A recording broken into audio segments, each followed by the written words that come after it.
Good evening. Welcome to study Agora. Study Agora में आपका स्वागत है। तो आज हम एक कल्चर लिस्ट देखेंगे जो यूपी पीसीएस का हमारा प्रीलिम्स आ रहा है। उसके लिए इम्पॉर्टेंट एग्रीकल्चरल टर्म्स होते हैं, ठीक है। कल्चर की लिस्ट होती है, तो वो आज हम देख लेते हैं। तो सबसे पहले देखते हैं एग्रीकल्चर। एग्रीकल्चर तो आपको पता है, खेती करना एग्रीकल्चर कहते हैं। अब इसमें लेकिन कुछ टर्म्स ऐसे हैं जो एक बार एग्जाम्स में आ जाते हैं और बच्चे कंफ्यूज होते हैं। तो देख लेते हैं। एरेबल फार्मिंग किसे कहते हैं? एरेबल फार्मिंग होती है growing crops like wheat, corn and rice. Wheat, corn and rice, ठीक है। एरेबल फार्मिंग मतलब और भी आप उगा सकते हो, उसको उगाने को कहते हैं एरेबल फार्मिंग, ठीक है। पेस्टोरल फार्मिंग क्या कहते हैं? जो आप लाइफ स्टॉक रेस करते हो। लाइफ स्टॉक कौन सा? कैटल, शीप, गोट्स, ठीक है। इसके अलावा पिग और भी, ठीक है। तो पेस्टोरल फार्मिंग। मिक्स्ड फार्मिंग क्या होती है? मिक्स्ड फार्मिंग वो होती है जब आप क्रॉप कल्टीवेशन भी करते हो और लाइफ स्टॉक को भी रेस करते हो साथ में, ठीक है। It is a combination. तो ये तीनों हो गई। एरेबल फार्मिंग क्या होती है? पेस्टोरल और मिक्स्ड फार्मिंग। सब्सिस्टेंस फार्मिंग मतलब basically small scale farming, primarily for farmers family. जो छोटे किसान होते हैं, जो जिनकी फार्मर्स फैमिली बहुत छोटी खेती वो करते हैं, तो उसको सब्सिस्टेंस फार्मिंग कहते हैं। अपना मतलब जो रोज़मर्रा की उसकी ज़रूरत होती है उसको पूरा करने के लिए वो फार्मिंग कर रहे हैं। इसके अलावा फिर देख लेते हैं हॉर्टिकल्चर। इसमें fruit culture, pomology, cultivation of fruit trees. Cultivation of fruit trees को पोमोलॉजी कहते हैं। Vegetable culture, ओलेरी culture. Cultivation of vegetables, इसको कहते हैं ओलेरी कल्चर, ठीक है। फ्लोरिकल्चर आपको पता है, cultivation of flowers and ornamental plants. Floriculture. Viticulture important है, cultivation of grapes particularly for wine making. India में नासिक में ज़्यादा इसका कल्टीवेशन होता है। सिल्वीकल्चर क्या है? Cultivation and management of forest. Cultivation, आप फॉरेस्ट को ही पूरे फॉरेस्ट कल्टीवेशन करते हो एक एरिया में, ठीक है, और उसका मैनेजमेंट करते हो। एक्वाकल्चर में देख लेते हैं पिशीकल्चर। पिशीकल्चर जो है breeding and rearing of fish. आपने देखा होगा फिश टैंक्स होते हैं, वहाँ जो है रेयर की जाती हैं fishes. Fresh water fish farming. Fish farming in fresh water bodies, जब आप लेक्स वगैरह में करते हो, ठीक है, जहाँ फ्रेश वाटर की सप्लाई आती है। Brackish water. अब ब्रैकिश वाटर आप समझ लीजिए जैसे कि सॉल्ट वाटर होता है और फ्रेश वाटर का कॉम्बिनेशन ब्रैकिश वाटर होता है थोड़ा, तो वो स्लाइटली सॉल्टी होता है। तो ब्रैकिश वाटर फिश फार्मिंग वो होती है। मरीन फिश फार्मिंग, मरी कल्चर, तो fish farming in the ocean, समुद्र के अंदर जब आप फिश फार्मिंग करते हैं।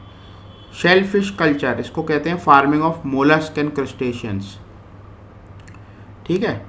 मोलस्क कल्चर पता है, family of oysters, muscles, scallops, clams, तो ये। और क्रुस्टेशियन में आती हैं आपकी श्रिम्प, प्रॉन्स और क्रैब्स।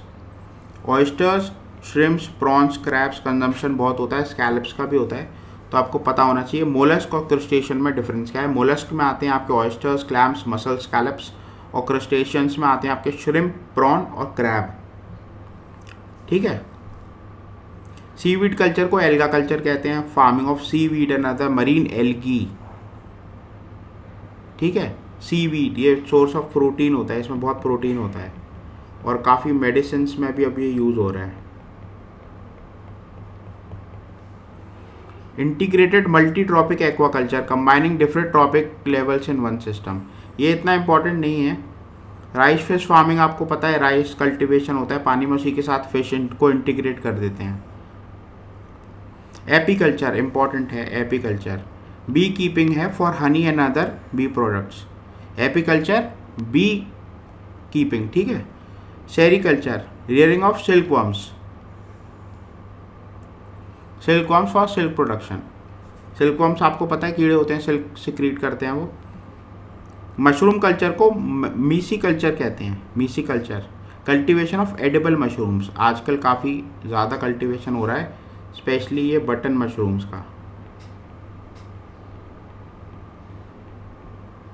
और एक तरीके के और ऑयस्टर मशरूम्स, इनका कल्टीवेशन भी हो रहा है। तो आप देख लेना। हाइड्रोपोनिक्स होता है जब आप प्लांट्स को जो है न्यूट्रिएंट रिच वाटर में विदाउट सॉइल ग्रो करते हैं। Hydroponics, aquaponics, combining aqua culture with hydroponics. ठीक है, फिर देख लेते हैं एरोपोनिक, ये मतलब basically growing plants in an air और मिस्ट एनवायरनमेंट। ठीक है, एरोपोनिक्स उसको कहते हैं। एग्रोनॉमी देख लेते हैं, science of soil management and crop production, इसको एग्रोनॉमी बोलते हैं। एग्रो फॉरेस्ट्री क्या, integrated trees and shrubs into agriculture landscape. Tree और श्रब को जो आप एग्रीकल्चर के साथ इंक्लूड कर देते हैं तो उसको एग्रो फॉरेस्ट्री कहते हैं। Permaculture, sustainable land use design, important है, sustainable land use design based on ecological principles. Basically permaculture मैं आपको बताता हूँ, एक बार अर्बन एग्रीकल्चर देख लो, growing, processing and distributing food in and around urban areas, इसको अर्बन एग्रीकल्चर। पर्माकल्चर मान लीजिए ये एक पीस ऑफ लैंड है। ठीक है, अब मान लीजिए मैं यहाँ एग्रीकल्चर कर रहा हूँ। ठीक है, ये एग्रीकल्चर लैंड है, यहाँ मैंने ट्रीज उगाई हुई हैं बहुत सारी। ठीक है, अब यहाँ से मैंने कोई लोकल लेक्स बनाया हुआ है, ये लेक्स है, और मैं यहाँ से एक चैनल रन कर रहा हूँ इधर पूरा। ठीक है, ये कनेक्टेड है, पूरा सारे कनेक्टेड हैं आपस में। फिर यहाँ भी फॉरेस्ट्री लैंड है, यहाँ मैं लाइफ स्टॉक रेस कर रहा हूँ। यहाँ फ्रूट ट्रीज है मेरे, फ्रूट ट्रीज, यहाँ मेरी जो है कैटल है पूरी, यहाँ जो है चिकन्स वगैरह में मेरे पड़े हुए हैं, और ये पूरे चिकन्स वगैरह पूरे एरिया में है। ठीक है, तो इसको कहते हैं पर्माकल्चर। मतलब जो भी किसके अंदर आर्टिफिशियली मैं कुछ भी यूज़ नहीं कर रहा हूँ, जो भी पानी वाटरफॉल का आ रहा है, मतलब रेनफॉल का जो भी आ रहा है, रेन वाटर हार्वेस्टिंग करके मैं लेक्स में उन पानी को लेके जा रहा हूँ। ठीक है, उस पानी को यूज़ कर रहा हूँ मैं, उस पानी से मतलब ये ट्रीज़ भी ग्रो कर रहे हैं, तो फॉरेस्ट्री भी एक तरीके से हो रही है, मैं फ्रूट ट्रीज़ भी उगा रहा हूँ, और उसी पानी से मैं एग्रीकल्चर भी कर रहा हूँ। ठीक है, अब एग्रीकल्चर का जो रेजिड्यू बचता है मैं इधर इसको डाल देता हूँ, और जो रेडियो बचता है उससे मैं उसकी खाद बनाता हूँ, ऑर्गेनिक मैन्योर। लाइफ स्टॉक जो यूज़ होता है, जो उसका मैन्योर वगैरह यूज़ होता है, उससे मैं गोबर गैस बनाता हूँ। गोबर गैस से फिर मैं अब जो है उससे खाना या कुछ भी बना सकता हूँ, मतलब मैं। ठीक है, और जो मैन्योर यूज़ होता है उसी से मैं एग्रीकल्चर में उसको लगाता हूँ, उसी को जो है अपने फीड के तौर पे खिलाता हूँ, और फीड से जो आता है मैं खिलाने से मान लीजिए चिकन वगैरह जो भी एक्रीटा करते हैं, तो वो भी इनडायरेक्टली इस लैंड में जाता है, तो ये फर्टिलिटी बढ़ जाती है इसकी ओवरऑल। मतलब मैं ना ही कुछ बाहर से ले रहा हूँ, ना ही बाहर कुछ दे रहा हूँ, जो भी कुछ है इसी सिस्टम के अंदर हो रहा है सारा काम। ठीक है, तो इसको कहते हैं पर्माकल्चर। ये सस्टेनेबल होता है, सस्टेनेबल। ठीक है, तो ये आपको पता होना चाहिए। फिर मिलते हैं नेक्स्ट वीडियो के साथ। आप चैनल को लाइक करिए, शेयर करिए, सब्सक्राइब करिए। Thank you, have a nice day.